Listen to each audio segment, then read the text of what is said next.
Et si vous aimez ma vidéo, ben je vous invite à l'aimer pour vrai, à la commenter si ça vous tente, à la partager. Et si vous voulez recevoir mes autres vidéos en primeur, ben je vous invite à vous abonner. Bonjour mes chéris, Marie-Josée Saint-Laurent, notaire pas ordinaire. La question de cette semaine, combien êtes-vous prête à payer pour des directives médicales anticipées? Pour ceux qui ne sont pas familières avec ça, c'est communément appelé l'aide médicale à mourir. Bien sûr, pour répondre à cette question-là, ben, il faut être en faveur. Vous avez le droit de ne pas être en faveur. Ça, il n'y a pas de bonne ou de mauvaise réponse à cette question-là. Est-ce qu'on est pour ou contre l'acharnement thérapeutique? Autrement dit, si on est pour ou contre l'aide médicale à mourir, c'est une réponse qui est très personnelle à vous.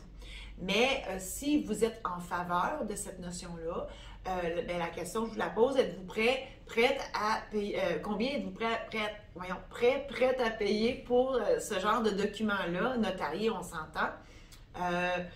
Et si vous n'êtes pas familier avec cette notion, je vous rappelle ce que c'est l'aide médicale à mourir. En fait, c'est une loi qui vous permet de refuser des soins et elle oblige le médecin à vous écouter. Et cette aide médicale à mourir-là vous donne la possibilité de refuser 5 soins. La réanimation cardio-respiratoire, donc si le cœur vous arrête, il ne vous touche pas. La ventilation assistée, si vous manquez d'air, il ne vous touche pas. La dialyse, si vos reins arrêtent de fonctionner, il ne vous touche pas. Vous pouvez renoncer aussi à l'alimentation artificielle ou forcée et à l'hydratation artificielle ou forcée. Bien évidemment, ce protocole-là s'applique seulement si vous êtes en fin de vie et en état irréversible. On comprend que vous n'en reviendrez pas de cet état-là et c'est dans cette optique-là que l'aide médicale à mourir s'applique. Donc, partant de là, vous devez savoir qu'il y a 2 façons de le faire. Bien évidemment, il faut le faire durant notre aptitude, hein, parce que quand on est inapte, il est trop tard. Donc, vous pouvez demander à votre médecin de mettre ça dans votre dossier médical papier.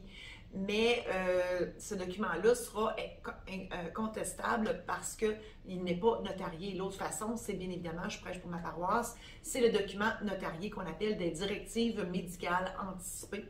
Et ce document-là, nous, bien évidemment, on garde l'original à l'épreuve du feu et du vol et on scanne ce document-là pour l'envoyer directement dans votre dossier électronique de la Régie d'assurance maladie du Québec avec un numéro d'enregistrement. Donc, avec ce document-là, vous êtes assuré de l'existence de vos choix, de votre choix en regard à l'aide médicale à mourir. Et ce document-là, il est accessible par tous les hôpitaux du Québec, au moins de votre carte d'assurance maladie. Donc, quand je vous pose la question, combien êtes-vous prête à payer pour ce genre de document-là notarié qu'on fait durant notre aptitude au cas où on deviendrait inapte?